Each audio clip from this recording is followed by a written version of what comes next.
Bismillahirrahmanirrahim. Assalamualaikum warahmatullahi wabarakatuh. Perkenalkan, nama saya Alif Johan dari kelompok 11, ingin menerangkan tentang bentuk-bentuk demokrasi. Yang pertama, bentuk demokrasi berdasarkan penyaluran kehendak rakyat. Secara umum, terdapat dua bentuk demokrasi, yaitu demokrasi langsung dan demokrasi perwakilan. Yang pertama, demokrasi langsung. Demokrasi langsung merupakan suatu bentuk demokrasi di mana setiap rakyat memberikan suara atau pendapat dalam menentukan suatu keputusan. Dalam sistem ini, setiap rakyat mewakili dirinya sendiri dan memilih suatu kebijakan sehingga mereka memiliki pengaruh langsung terhadap keadaan politik yang terjadi. Sistem demokrasi langsung digunakan pada masa awal terbentuknya demokrasi di Athena, di mana ketika terdapat suatu permasalahan yang harus diselesaikan, seluruh rakyat berkumpul untuk membahasnya. Itu adalah demokrasi langsung. Dan yang kedua adalah demokrasi tidak langsung, demokrasi perwakilan.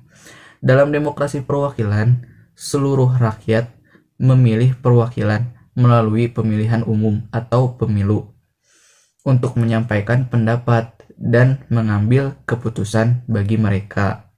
Baik, yang kedua, bentuk-bentuk demokrasi pada masa modern, pada zaman modern. Ada 3 bentuk demokrasi modern yang bisa dianut oleh negara-negara di dunia pada saat ini, yaitu sebagai berikut. Yang pertama, demokrasi sistem parlementer.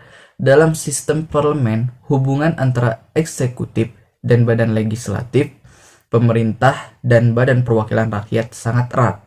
Kekuasaan eksekutif diserahkan kepada suatu badan, yaitu kabinet ataupun dewan menteri. Menteri-menteri baik secara perorangan maupun secara bersama-sama. Apabila pertanggungjawaban menteri atau dewan menteri ditolak parlemen, maka menteri yang bersangkutan atau para menteri kabinet tersebut harus mengundurkan diri. Hal ini sering disebut krisis kabinet. Dan yang kedua, demokrasi sistem pemisah kekuasaan. Dalam sistem pemisah kekuasaan ini, hubungan antara badan eksekutif dengan badan legislatif tidak ada karena pemisahan yang tegas antara kekuasaan eksekutif dan legislatif. Hal ini sesuai dengan ajaran Trias. Politika kekuasaan negara itu dipisahkan menjadi 3 macam, yaitu sebagai berikut. 1. Kekuasaan legislatif, kekuasaan membuat undang-undang. 2. Kekuasaan eksekutif, kekuasaan menjalankan undang-undang. 3. Kekuasaan yudikatif, kekuasaan mengawasi jalannya undang-undang. Dan yang ketiga, demokrasi sistem referendum ataupun pengawasan langsung oleh rakyat. Demokrasi dengan sistem referendum, tugas badan perwakilan rakyat selalu diawasi oleh rakyat, yaitu dalam bentuk referendum. Apa yang dimaksud dengan referendum? Referendum yaitu pemungutan suara langsung oleh rakyat tanpa melalui badan legislatif. Ada 2 macam referendum, yaitu yang pertama, referendum obligatoire ataupun referendum wajib adalah referendum yang menentukan berlakunya suatu undang-undang. Undang-undang baru berlaku bila mendapat persetujuan rakyat melalui referendum ini. Yang kedua, referendum fakultatif ataupun referendum tidak wajib.